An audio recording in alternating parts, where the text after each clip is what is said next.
इस वीडियो में हम लोग डी फार्म फर्स्ट ईयर के सब्जेक्ट फार्मास्यूटिक्स के first chapter introduction to dosage form के last topic new drug delivery system के बारे में जानेंगे। इससे पहले सेमी सॉलिड डोजेज फॉर्म के बारे में हम लोग ने जाना था, उसके बाद यह न्यू ड्रग डिलीवरी सिस्टम के बारे में जानेंगे। तो चलिए इस वीडियो को स्टार्ट करते हैं। सबसे पहले जानते हैं कि ड्रग डिलीवरी सिस्टम होता क्या है। तो मेन एम होता है ड्रग डिलीवरी मतलब ड्रग एडमिनिस्ट्रेशन का, पेशेंट को डिजीज से क्योर करना। Drugs are never administered in their pure form, they are first converted into the suitable formulation. Drug कभी भी मेनली मतलब 99% कभी भी प्योर फॉर्म में एडमिनिस्टर नहीं होता है। उसके बहुत सारे रीजन है। उसको सबसे पहले सुटेबल फॉर्मुलेशन में उसको कन्वर्ट किया जाता है, उसके बाद ड्रग एडमिनिस्ट्रेशन होता है। क्योंकि ड्रग्स एक अनसर्टेन रहता है, उसका मतलब कोई भी ड्रग हम प्योर फॉर्म में लेंगे उसका मतलब क्या इफेक्ट होगा, कितना इफेक्ट होगा, मतलब एक्शन उसका कितना देर में मतलब वो बॉडी में फार्माकोलॉजिकल एक्शन होगा, ये कुछ पता नहीं रहता है। इसलिए ड्रग को एक सुटेबल डोज में लिया जाता है। उसके बाद ड्रग्स को मतलब कोई ड्रग बहुत ज्यादा बीटर होता है, अनप्लीजेंट होता है, उसका ऑर्डर अनप्लीजेंट होगा, फिर कलर अनप्लीजेंट होगा, तो उसको एक्सिपिएंट के हेल्प से फिर और भी मतलब बहुत सारे तरीका से उसको पहले सुटेबल फॉर्मुलेशन में कन्वर्ट किया जाता है। उसके बाद ड्रग का एडमिनिस्ट्रेशन होता है। From this total duration of action can be maintain and can be known. मतलब ड्रग को एक सुटेबल फॉर्मुलेशन में मतलब एक डोज में दिया जाएगा, तो उससे मतलब वो ड्रग का एक्शन क्या होगा वो पहले से पता रहेगा, और उसका एक्शन को मेंटेन भी करा जा सकता है। कभी ओवरडोज हो गया तो फिर उसका मतलब ओवरडोज को फिर कैसे मतलब सही करना है वो सब भी इससे मतलब पहले से रहता है, तो इसलिए वहाँ पे हेल्प मिलती है। With the advancement of pharmaceutical sciences, various new concepts have evolved, various modern dosage form and method of their administration. Pharmaceutical science के एडवांसमेंट के बाद बहुत न्यू कंसेप्ट आया, जिससे वेरियस मतलब बहुत सारे मॉडर्न डोजेज फॉर्म इवॉल्व हुआ, और उसका जो मेथड ऑफ मतलब मॉडर्न डोजेज फॉर्म का जो मेथड ऑफ एडमिनिस्ट्रेशन था वो भी इवॉल्व हुआ।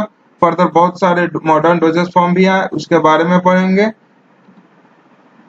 सम of the modern dosage forms are, सबसे पहला मेरा implant, second films and strip, third liposome drug carrier, fourth मेरा कंट्रोल ड्रग डिलीवरी सिस्टम,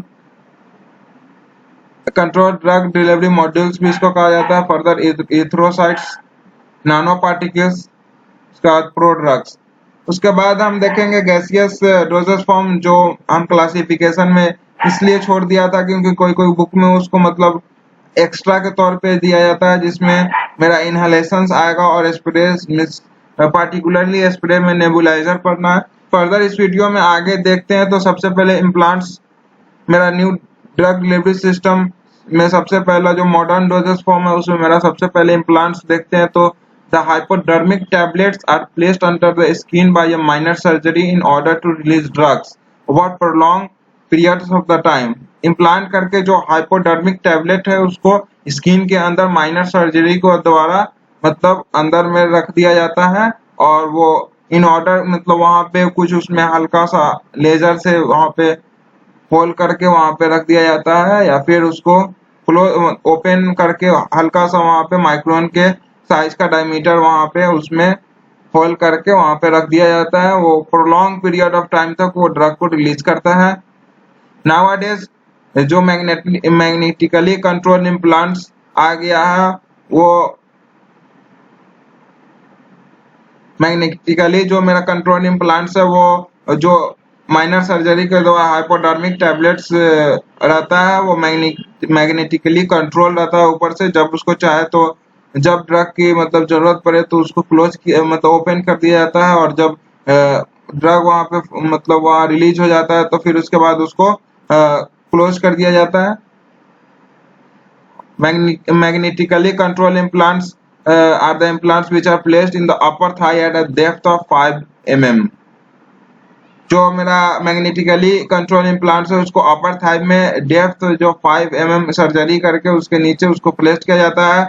उसके बाद मैग्नेट मूव मतलब placed on the skin, magnet को सबसे पहले स्किन पर रख के उसको डिजायर्ड डायरेक्शन, एक डायरेक्शन ओपन का होगा और एक होगा क्लोज का, तो डिजायर्ड डायरेक्शन में उसको मूव किया जाता है तो टैबलेट अंदर में मेनली तौर पे मूव, ओपन और क्लोज होता है in the case of magnetically control implants में। उसके बाद implants are used in the hormone therapy.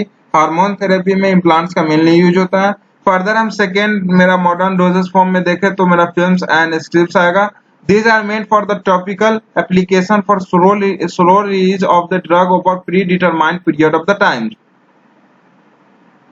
Films and strips वैसा topical application, these are meant for the films and strips mainly meant for the topical application के लिए वो slow release of the drug करवाएगा predetermined period of the time पर। उसके बाद popular जो मेरा फिल्म्स एंड स्ट्रिप्स है उसमें मेरा जीरो ऑर्डर रिलीज फिल्म्स है, उसका बक्कल स्ट्रिप्स है, उसके बाद मेरा स्प्रे बैंडेजेस है।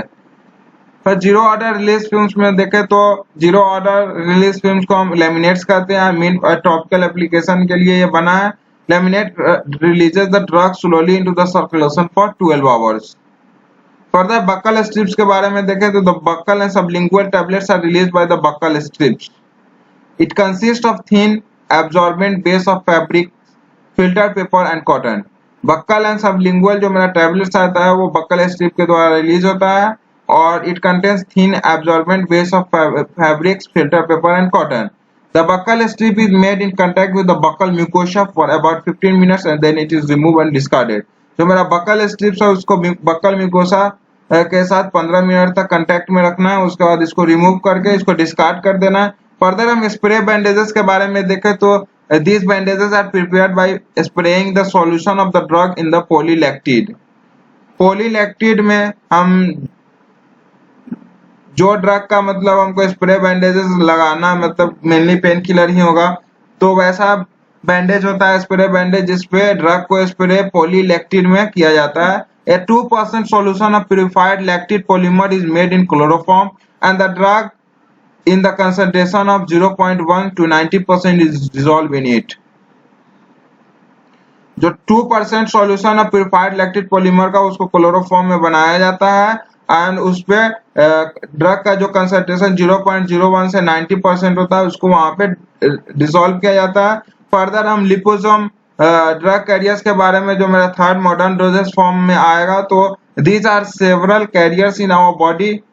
There are several carriers in our body which transport biochemicals from one part of the body to another part. Example के तौर पे मेरा proteins and enzymes आएगा।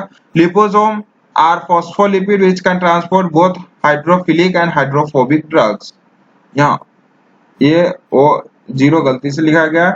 For example, large multilamellar vesicles LMV and large unilamellar vessels.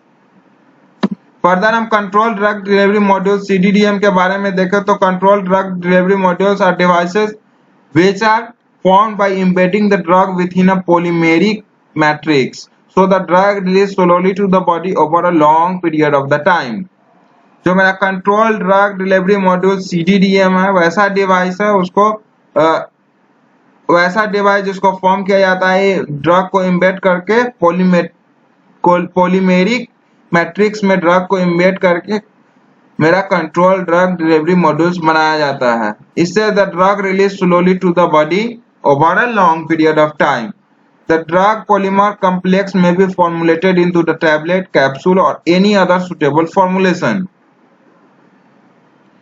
जो drug polymer complex है उसको हम या तो टैबलेट, कैप्सूल या अदर सुटेबल फॉर्मुलेशन में हम उसको फॉर्मुलेट कर सकते हैं। This control drug delivery modules are punctured before administration with the laser beam to make a small orifice of a few micron in diameter for the release of the drug. जो मेरा CDDM जो modules मेरा उसको puncture किया जाता है administration से पहले लेजर बीम से, वहां पे स्मॉल ओरिफिस मिलता है, स्मॉल फ्यू माइक्रोन का डायमीटर का वहां पे ओरिफिस बनाया जाता है जिससे ड्रग का रिलीज हो। Drug is release from this modules bye diffusion, osmosis और केमिकल रिएक्शन। जो ड्रग होता है उसको स्किन पे अप्लाई किया जाता है, इम्प्लांट सबक्यूटेनियसली और inserted into various body cavities. जो मेरा CDDM है उसको या तो हम स्किन पे अप्लाई कर सकते हैं, उसको बॉडी के वेरियस कैविटी में इंसर्ट कर सकते हैं और वहां पे वो जो स्मॉल ओरिफिस बनेगा उससे ड्रग रिलीज होगा by the way of diffusion, osmosis और केमिकल रिएक्शन। फर्दर हम एरिथ्रोसाइट्स के बारे में देखें। RBC It is tried in order to achieve controlled release of the drug. Lifespan of RBC means the erythrocyte is 120 days. Erythrocyte allow a drug to circulate in the body for a long time, which helps in the slow release of the drug in the serum. When the drug is encapsulated in the RBCs, the drugs get leaked out of its cell over too long, means that prolonged period of the time it can be sent to the specified site. जानते हैं कि RBC एक capsulated है, वहां पे drug को उस capsule में इनकैप्सुलेट किया जाता है और ड्रग वहां से जो ड्रग रिलीज होता है सेल से वो प्रोलॉन्ग पीरियड ऑफ टाइम तक होता रहता है। और हम targeted means that specified site means that जहां पे मतलब ड्रग को पहुंचाना वहां तक भी हम इरिथ्रोसाइट के हेल्प से हम ड्रग को पहुंचा सकते हैं, इसलिए इरिथ्रोसाइट का एज ए कैरियर यूज होता है। फर्दर हम देखें नानो पार्टिकल्स के बारे में, तो नानो पार्टिकल है कोलाइडल ड्रग डिलीवरी सिस्टम पे based. Particle size of means that particle size of system means that नानो पार्टिकल्स का नानोमीटर रेंज में रहता है, इसलिए इसका नाम पड़ा नानोमीटर नानो पार्टिकल्स। इसका साइज 200 से 500 mm तक है। उसके बाद the system contains a drug and the carrier to deposit the drugs at the target site. Nano particle system contains करता है ड्रग और कैरियर, ड्रग को टारगेट साइट तक डिपॉजिट करने के लिए। कैरियर्स में हम देखें तो ह्यूमन सेरम, एल्बुमिन है, मेरा जेलाटिन है, कैसीन है, इथाइल सेलुलोज है। फर्दर हम प्रोडक्ट ड्रग्स के बारे में देखें तो the compounds which undergo biotransformation before showing desired pharmacological activity are called prodrugs और प्रो एजेंट्स। बायो ट्रांसफॉर्मेशन में जो मेरा अंडरगो करेगा कंपाउंड्स फार्माकोलॉजिकल एक्शन या एक्टिविटी शो करने से पहले उसको हम प्रो ड्रग्स करेंगे या प्रो एजेंट्स कहेंगे। Prodrugs are generally the esters और amides of the parent drug. Parent drug का जो ईस्टर्स और एमाइड्स होगा वो प्रो ड्रग्स होगा। फर्दर हम स्प्रेज और इनहेलेशन के बारे में देखें, जिसको गैसियस डोजेज फॉर्म के मतलब गैसियस डोजेज फॉर्म के रिलेटेड से क्लासिफाई किया जाता है। डोजेज फॉर्म को बहुत सारे बुक में रहता है, बहुत सारे बुक में ऑप्शनली दिया रहता है, तो हम ऑप्शनली पढ़ रहे हैं इसको। स्प्रेज और इनहेलेशन के तौर पे sprays are the preparation of drug in media which may be aqueous, alcoholic और glycerine applied to the mucous membrane of nose and throat with the help of the atomiser. Sprays को apply करने या तो mucous membrane nose के mucous membrane पे होगा या फिर थ्रोट पे विद एटोमाइजर के हेल्प से। फिर जो throat spray must be spread from a special type of atomiser known as nebuliser. Nebuliser से थ्रोट स्प्रे मेनली होगा। Fine droplets reaches the lungs means the nebuliser से जो स्प्रे होगा उसमें जो ड्रग स्प्रे होगा वो उसका जो फाइन ड्रॉपलेट्स है वो लंग्स तक इजीली पहुंचेगा। एग्जांपल के तौर पे मेरा adrenaline and atropine spray BPC.